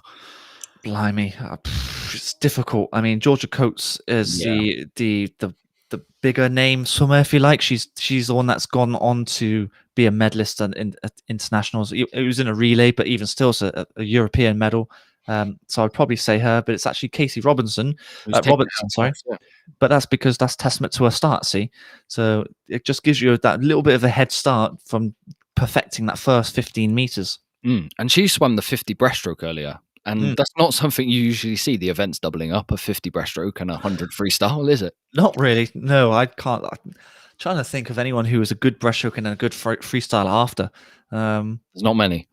Not many. I mean, I can't think of any at the moment. In fact, it looks like she's going to win this very comfortably. Yeah, well, what's her PB? PB is 57.1. She went 57.6 this morning. I think that's going. Well, it's good we got a clock in the bottom now. 55, 56. This is a PB. 56.7. Is that right? Yep. Yeah, 56.7. Massive swim. I wasn't expecting it to be like that. I thought it would be a bit more of a blanket finish. Great swim from Katie Robertson. Maybe she should do the 50 breaststroke before the 100 free more often. She won that quite comfortably in the end. She did. Mia Slevin, 57.7. Let me go through these times here. Georgia Coates, 57.7. Improvement from this morning. Yeah, improvement. Betsy Wizard, 57.8. Slightly slower than this morning. That's faster than this morning, buddy. Oh, sorry. Did I say? Oh, yeah, faster than this morning. Sorry, I'm looking at 0.8. Yeah, you're right. I think everyone's quicker. Everyone is quicker, aren't they? Yeah. Yeah. Can't ask much more. But Katie Robertson, what a swim that is. That took me by surprise. I didn't predict that one, I'm afraid. Okay. Able body. A final. So, this is the big swim for Freya Anderson. She's been quiet recently, but in the 200 yesterday, she got the win against Abby Wood. And this race this morning, she is the fastest qualifier for this comfortably, and it looked like she didn't even have the foot on the gas. I think she took it out. I wouldn't say she even took it out properly strong. I mean, it was out solid, and then just came back very English, very comfortable. It was a very comfortable 100 free. I mean, 54.8 looking comfortable is very, very tidy as well. Yeah. Will she go near her PB and go 53 low? Not so sure. I would be quite happy to see a 53 high. I'd be quite happy with that. But she's going to have some competition with Anna Hopkins next to her in lane 3. Interestingly, she doesn't have the fastest PB in the pool, does she? Anna Hopkins is the fastest. Yeah. Well, Anna's more suited to the 50, I would say, and you've got Freya, who's more suited to the 200. So, kind of the 100 is the middle ground for them, which is the reason why their PBs are so close. So, you'd expect Anna to take this out hard and fast and be leading at the 50-meter mark, and then Freya, what she always does, come back strong. Roughly speaking, I would say so. Yeah. Anna Hopkins got a very nice straight arm front crawl, a bit like the Florent Manadous of the world. Takes a lot of strength to do that. Which is why she's more of a 50-meter swimmer. It's just whether she can hold on to that power and that speed in the latter parts of the race. But Freya Anderson is going to be coming back towards the end. Yeah. Okay, so go through the start list. Who else is in the water? Lane 1 is Tamarin Van Selm. Lane 2 is Candice Hall. 3 is Anna Hopkins. 4, Freya Anderson. 5 is Lucy Hope, which we should also mention as well. It's got a great shout here. 6, Emma Russell. 7, Evie Davis, and 8 is Harriet Rogers. Yes, Lucy Hope has been swimming well as well. If she's able to stay on the shoulder of Freya Anderson, you never know. Could go on for a PB, potentially. That should be the aim. But the race is going to be in the middle of the lanes here, the yellow lanes. 3, 4, and 5. Yeah. Tamarin at the top has been swimming well as well. But I'm not really sure she's the 100-meter freestyle specialist. She's more suited. She did well in 200, didn't she? Yeah, she's more suited to the other events. What lane is Anna Hopkins? Lane 3. Yeah, she's taking it out hard. Oh, so she's not even in the yellow lanes. What am I talking about? Lucy Hope's in the other yellow lane. Yep. But I think, as predicted, the Anna Hopkins straight arm stroke is leading at the turn here. But you can already see Freya Anderson is coming back. Yeah, it's almost perfect pacemaker for Freya Anderson. All you have to do is sit on her hip, till the first turn, and then you basically get on with your own race and go. Yeah, effectively, yeah. But actually, it's Anna Hopkins who's holding ground here. But Freya Anderson will be coming through here. Will she have enough in the tank to get her? I think she will. Yeah, her last 15 is one of the best in world swimming. Yeah, has to be, doesn't it? It has to be. Oh no, my thing's frozen. That's not my good. feed has frozen as well. Has it actually? Oh, British swimming. What is going on? Oh, that's not good. Has it actually? So yours is buffering as well? Yeah. Oh, should we make up sometimes? Freya Anderson's just gone a world record. This is brilliant. Oh. Well, we can't do much about it at the moment. Has everyone else watching this feed, has their feed gone as well? That's interesting. I've just loaded it up again, and I'm basically back to the first length again. Yeah, no, I've loaded it again, followed it on, and it's frozen again. So this may be the death of the propulsion swimming stream. Wonderful. This is not what we needed at all. While we wait, everyone who's with us, is back, but it's broken. Oh, well. Okay, so we have no idea what times were done. Brilliant. Not helpful, but I was going to say, everyone, this is a good time for question and answer. So Anna Hopkins won it in the end in 54.4, Freya Anderson 54.5, Lucy Hope 54.9. So a bit slower than expected, really. Yeah, I was actually expecting a slightly quicker time than that, actually. Not a lot to say, really. I mean, Anna Hopkins 55.4 this morning. She did take it out very easy, mind you. And actually, Freya, even though she looked very comfortable this morning, has only gone 0.3 quicker. Very interesting. Easy speed. Yeah, I mean, it was easy speed this morning. It looks very, very steady this morning. But obviously, we didn't see the final 10, 15 meters of that race, which is annoying. But I'm surprised that wasn't a 53 points, that race. But never mind. Good to see. Yeah. Okay. Is your feedback? Yes, I'm working. They're all walking out now. Yeah. Okay. 200 freestyle now, mixed classification. We have one of the swimmers in the meet, as we said previously, Reese Dunn. But then there's a lot of quality across this as well, isn't there? Absolutely, absolutely. Well, we've got three S14s and an S10. So if I go through the lanes really quick, so we've got lane 3 is Dylan Broom, lane 4 is Reece Dunn, lane 5 is the S10 in Oliver Carter, and then S14 Jack Milne is in lane 6. This could go any way, I suppose. Reece Dunn is the fastest on paper, PB wise. Got the British record. He does hold the British record as well. I mean, 152.9 is a monster swim. Absolute monster swim. I mean, that's nearly beating me. Oh, God. But yes, yeah. Oliver Carter, what's the British record for S10? 158. I mean, there's some fast freestyle times in the para world, isn't there? Yeah. Absolutely incredible. But so I'd expect Reece Dunn to be the one who takes out here and goes through. Can I only see 3 swimmers, or am I missing one? Oh, no, there's 4 swimmers. 4 swimmers, buddy. Yeah, okay. Yeah, they're there. I see them. Yeah. Your glasses are working today. I tell you what, I need some new ones. There's some scratches. I tell you what, one day, this is a bit of a teaser. One day when we've got time, we will go into the backstory of Dan's glasses. There is a very, very good story there. No one needs to know that. Everyone does. We don't need to talk about that. Anyway, a little bit traumatizing for you. Yeah. Right. So Reece Dunn, as expected, class off the field. He is going to take this out and probably streak away from the rest of them. And then is it a 3-way battle behind? Well, even though Oliver Carter and Dylan Broom are in different classifications, their times are actually extremely similar based on what they swam this morning. But yeah, I mean, those 3 behind Reece might just drag each other along, which would be pretty nice.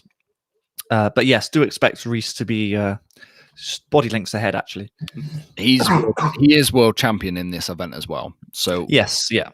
I mean, he is quite obviously the class off the field. Yeah, I mean, it's a very nice stroke that he has as well. Actually, he's got the old, not the gallop stroke, but the more even, equal stroke. The stroke that like Ian Thorpe had. Very balanced. Although actually now he seems to have changed it. It's more. It's going towards the gallop slightly when he breathes. Yeah, I mean, I was always taught to sprint this third length. Yeah. So maybe that's what he was trying to do there. And then whatever you've got at the end, then obviously you swim as fast as you can on the way back. That's the normal tactic for every race, I suppose. I think at this point, if we're racing this short course, I am like, what number length are we? Do I go now? Oh, everyone else is kicking. It's time for me to kick. Yeah. To be fair, I've done that a lot in training. I keep thinking, have I done 6 lengths or 8? I have no idea. I can't remember. And then obviously you've got the pace clock in the corner, and you can sort of tell what time you've done. But you've got no time to look at the pace clock when you're racing. So you do. I'd never lost count, thankfully. Okay, so no PB here for Reece Dunn. That's not too unexpected given the crazy time that he's gone. But under 2 minutes is very good. Yeah, very good indeed. I mean, 201 from this morning, 159 tonight. Points of 843, which is, very respectable indeed. Oliver Carter's gone 202.8. New PB by 3 seconds. Yeah, monster swim. 2.5. PBs all over the place. Jack Milne, 209.4. So he's 3 seconds off his PB, but 1 second quicker than this morning. 204.1 from Dylan, 4 seconds off PB, but near enough, basically a second quicker than this morning. Yeah. So again, very good swims all round. When did he do that time of 152? That's a special swim. Was it his World Championship swim? Yeah, it was probably when he won gold at World Champs. The World Series or something. Yeah, maybe. World Champs, yeah. Yeah. So we have another B final for the 200 freestyle, and this just shows the incredible depth in British swimming in 200 meters freestyle. Time to get into it, Dan, because I mean, even in this B final, I think there's the brightest star in British freestyle coming through in Jacob Whittle. Unfortunately, he's not made the A final this week, but he's incredibly fast. Yeah, I wouldn't say he's a 200 meter swimmer, though. I would say he's definitely more suited to the 100. And he is a very special talent. Jamie Main must be extremely happy that he's his swimmer at Daventio, because he is a once in a lifetime sort of swimmer, really. I mean, we've got, for it to put it into perspective, in this B final, we have swimmers who have gone a 148 before, and they haven't made the A final. Yeah. Yeah, that just shows how good our 200 freestyle is at the moment. Yeah. It is very good. I mean, Ed Mildred is more of a fly swimmer, but he's actually able to go 149 on his best day. Yeah. Which is absolutely that's incredible. I mean, I think I said on the live tweets as well that Ed Mildred is one to watch for the fly events. I wouldn't say he's targeting a 200, but by all means, race as much as you can. Yeah. So if I go through the start list, the lanes, lane 1 is Mark Sranik. So he's more of an IM swimmer, but again, entering the 200 free. Well, he's got the PB of 148. Yeah, just very good time, isn't it? So lane 2, Ed Mildred. 3 is Jacob Whittle. 4 is Cameron Curley. If I pronounce it right, Curl or Curly? I should probably know. I need to know that. Curl. He's, again, is a swimmer coming through very nicely. Kieran Bird's in lane 5. Lane 6, Harry Constantine. 7, William Riley. And then lane 8 is William Bell. A lot of these swimmers have swum a lot this weekend. Yeah. They all this morning basically went a 152, give or take. Now, I think this could be another blanket finish. I think Harry Constantine looked impressive in the 100 yesterday, if I'm remembering correctly. Yeah, he's doing very well at the moment. He might be the leader come the halfway stage. And then and then where do we go from there? It is almost going to be a blanket. It could go anywhere. It could. I would expect Cameron in the middle to do pretty well here. Swimming out of Stirling, they're doing very well up in Stirling. So obviously the training they're doing is working. So that should be carrying on. But you're right, it could go anywhere this race. And a lot of them are very young, so they're sort of not the backups, but the next generation of 200 freestylers to then take over from the A final swimmers effectively. When you say that, come the A final in a minute, there are some young swimmers in there. I know that. Well, just in a very good place. It's in very good shape, both sprinting and 200 free, which is the reason why we've got a fantastic chance of medaling at a 4x200 at Tokyo. Definitely. Absolutely. It's quite exciting. But there you go. So Cameron's taken out, which is exactly how I would race a 200 free, or used to race it anyway. Take it out strong, then hold on as much as you can. But great race experience for Jacob Whittle. I know you're a fan. You're more of a sprint-based swimmer. So what would you be like? I know you stopped swimming at 16, 17. So what would your advice be to him for him to keep in the sports? Keep going. Stop. Don't worry about your times now. You've got the pedigree. You know you're good. Don't worry about the times. Put the training in. Yeah, would be the simple point, because his times they're so fast for a 16-year-old, or he was crazy fast for the fastest 100 for a 14-year-old ever. So I wouldn't look at my times anymore. I would put the hard work in. I think Tokyo might come slightly too soon. Hopefully he gets to go on a 4x1 relay as experience, but then if he's looking to make it in the seniors, I wouldn't overthink it. I wouldn't worry about my times. You've got a lot of time on your side. Well, I think Jazz and Lauren, when we spoke to them on the podcast last week, it was this week, wasn't it? That they said that enjoyment has to be the number one thing. And I not fear, but the last thing you'd want is for him to lose interest with such the talent that he has. Yeah. So it's got to be enjoyment being the first thing. He has just hit a new PB. He has he? Yeah. He's gone 151.5, which is PB by 0.1. Cameron Curl, very impressive win. 149. Oh, blimey. William Riley's not a million miles off either. 0.1 off his PB there.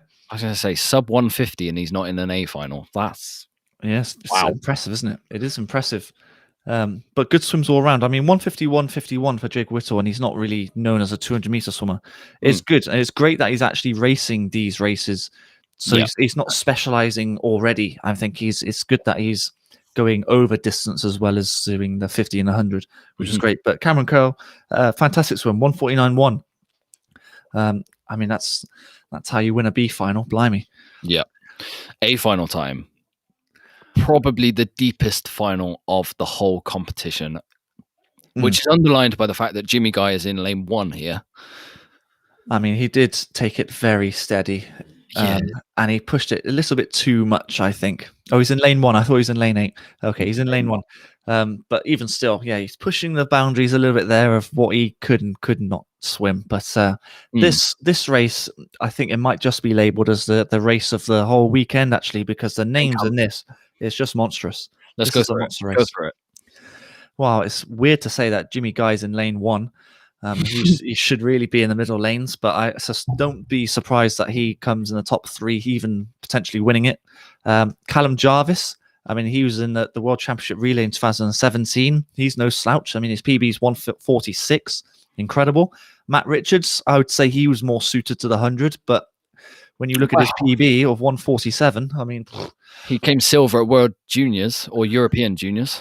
Yeah, I mean, absolutely incredible. And then, of course, in lane 4, you've got Duncan Scott. 1:44 his PB is. I think he would be the one that's... I wouldn't say nailed on to win, but he's definitely the favourite to win this race. Tom Dean, I mean, his tactic this weekend, the tactic he's been doing this weekend has been taken out quite strongly. I mean, he's done it in every race he's done. So obviously that was predetermined before he dives in. Max Litchfield, more of a 400 IM swimmer, but has got 1:47. 1:47, which is incredible. Stephen Milne in lane 7, and then we've got Luke Turley in lane 8. Yep. Okay, big call. Who wins this? Because it's close, but I think there is the standout swimmer in the pool.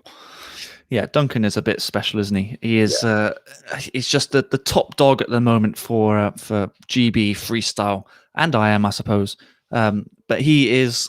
I do believe he wins a medal at the 200 free at Tokyo for this event. And I think this race is going to be taken out very hard.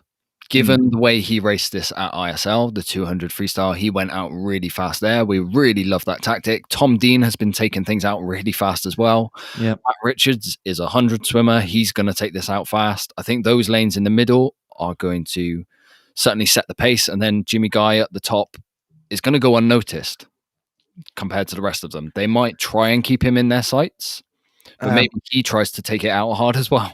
I think because he's in the outside lane, I do think he takes it out hard as well. So this is going to be a rapid race. I mean, the 100 split is going to be, I mean, it should be around the 51-52 sort of split, something around that sort of region. But I'm excited for this race. This is a monster race. Yeah. I kind of want to just sit in silence and watch this. Yeah, so do I. So do I. So there you go. Tom Dean again is using the same tactic of going out hard. He's done that in every race, even in the 400. He did that as well. And Jimmy has taken it out as well. Yeah, you have to if you're in the outside lane. You don't want to be caught in summer's wake in the outside lane. That's just not the way it should be done. Duncan Scott is obviously, he knows Tom Dean's going to be taken out hard, unless that's the way I would be thinking as well. If you can stay on his shoulder, then that's perfect. But actually, he's overtaken him already. He has, yeah. He's gone to his legs already. Yeah. I think he probably knows that Jimmy Guy is in that top lane and knows that he's going to have to take it out hard. So he's going to have to, at this point, have gone already. Yeah. It might just be a straight shootout between Jimmy and Duncan Scott here.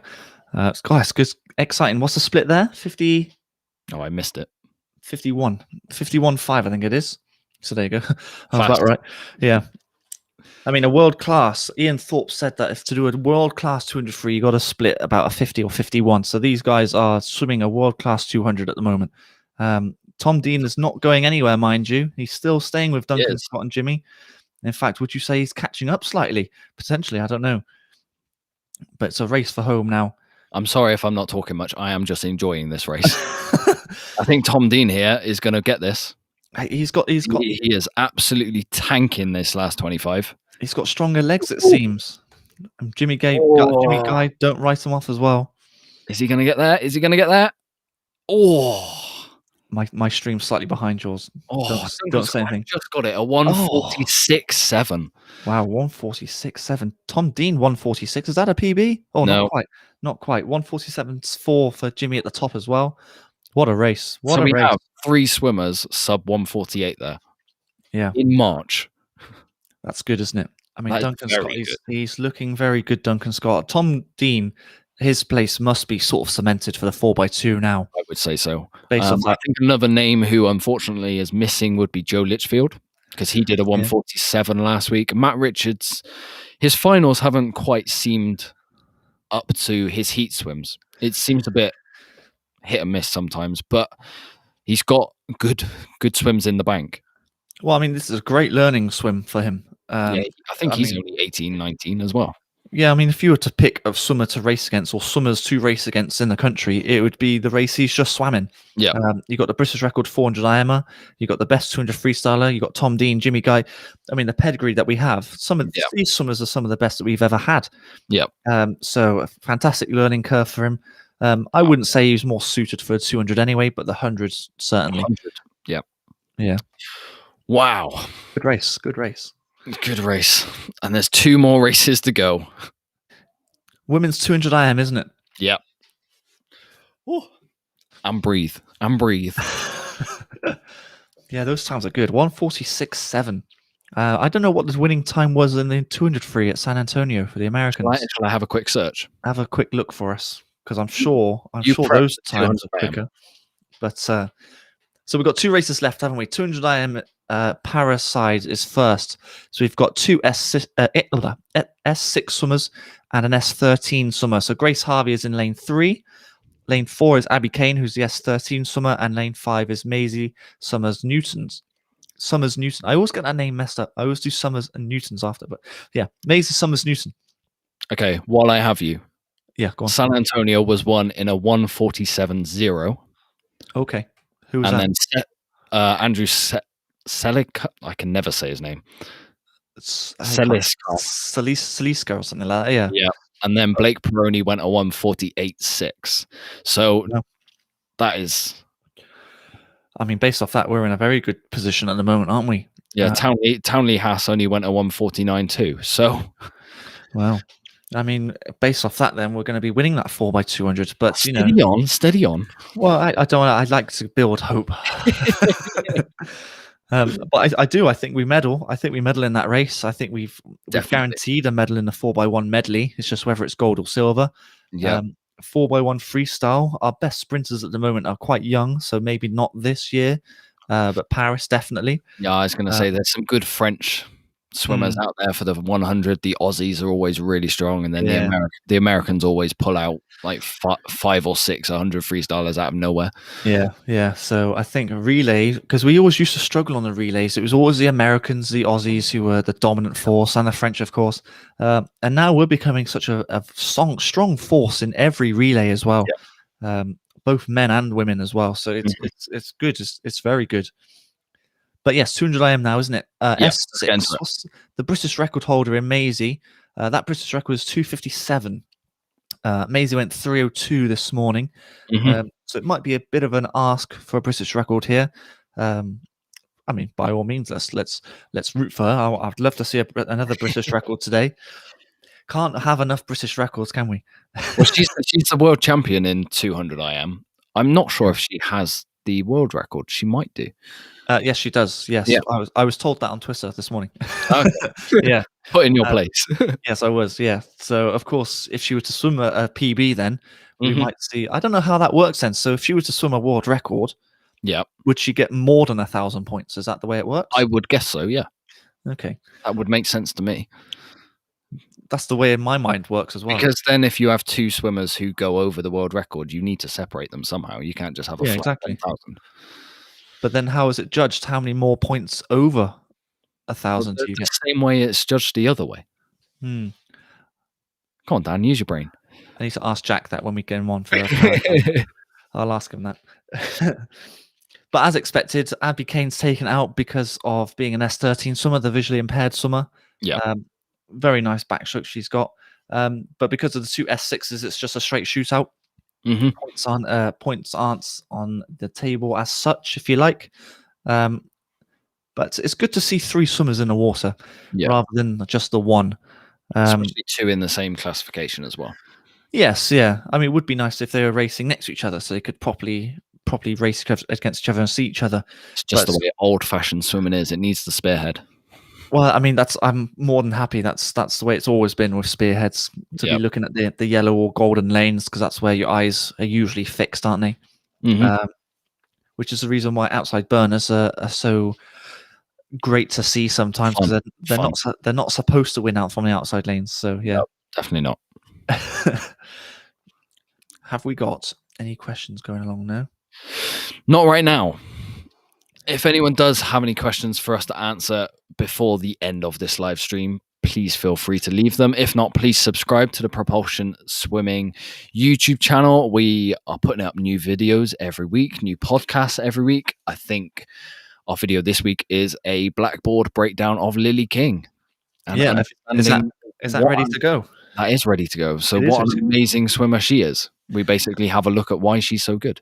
Yeah, well, that's the thing. With pools being shut at the moment for us mere mortals, we have done basically a summary or a bio of the very best swimmers in the world.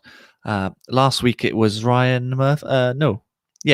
Last week was it was Katy Ledecky last week. Katy Ledecky last week. Lily King this week. Plenty more swimmers in the pipeline, of course, because there's numerous world-class swimmers out there. But that's the way we're doing it at the moment with these pools being shut.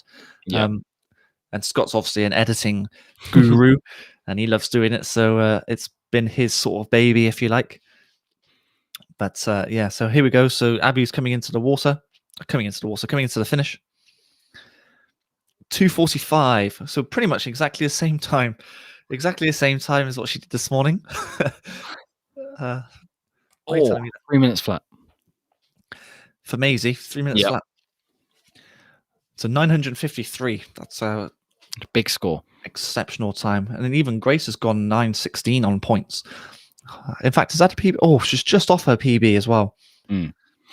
Okay, so one last race in the water. Why don't you prep the lineup for that? Because we are missing a big name. No Abby Wood. Yeah, I was kind of shocked by it, actually. I was really expecting her to be in the water doing that, seeing as though it's her main form stroke and events. But it's a shame, but it's up to the other swimmers now to take her place. So if I go through the lanes order for you, lane 1 is Holly McGill. Lane 2 is Michaela Glenister. Lane 3 is Katie Shanahan. 4 is Candice Hall. 5 is Lily Booker. 6 is Isabel Goodwin. And 7, Sophie Freeman. So based off the times this morning, Candice Hall was the fastest swimmer with a 2:17. She also has the fastest PB in a 2:13. So I would expect her to be out in front and taking the race by the scruff of the neck. But at the same time, we've got Lily Booker in the water, who's a fantastic breaststroker, very smooth breaststroke. So I would expect her to come through on the breaststroke. But there's other swimmers out there with Michaela Glenister, who's been swimming very well this meet. She might just do really well. Has the swimmers come through yet? Not yet. But final race, they're going to put everything on the line here. They're walking out now. I've got a slight delay on my thing, which is not helpful. So there must be a little bit of fatigue with these swimmers after a pretty long weekend. But they look pretty fresh still. They might just do PBs. You never know. But it's been a pretty good weekend. A lot of swimmers have gone faster than what they did last month, which bodes well for trials later on next month as well. I'm back. Where did you go? Hiding. Quick comfort break. Yeah. It's hard doing it by yourself. It is. Yeah. It's tough. I had to do it last time when you abandoned me. Well, I didn't put enough coal into my laptop. It wasn't working. But yeah, I mean, you've got to take your hats off to these commentators that do it by themselves, I suppose. Yes. But at the same time, I mean, the guy who does the commentating for this, there is periods where he does go quiet because there's only so much you can say, I suppose. Mm-hmm. Yeah. Tough though. I mean, when you've got 2 of you or 3 of you, then it's a lot easier. You can bounce off each other, can't you? Yeah, I was saying to my girlfriend earlier, it would be a lot better if there were 2 of them in there where they could bounce off each other. Oh yeah, be much easier with the swimming knowledge as well. That would be quite nice. Yeah. Oh, we've got Michaela Glenister's not swimming. Oh, that's a shame. Well, she did swim earlier on this evening, so it might be a case of one race too far. That's a shame. She raced at 800, so I mean, yeah, that's a shame. She was swimming really well this weekend. She should be happy with the performances that she put in. Yeah, it seems it was the last race. I would have thought just all or nothing, just go for it, whether it happens or not. Just give it a go. But never mind. But we should have a good race here. I was saying while you were away that Candice Hall and Lily Booker, the 2 to look out for here. Well, Candice Hall is training partner to Abby Wood. Yes. But Lily Booker's breaststroke may be the difference here. We shall see. Candice does have the faster PB, but I think going off form, Lily is the swimmer who's in more form. So We shall see. Yeah.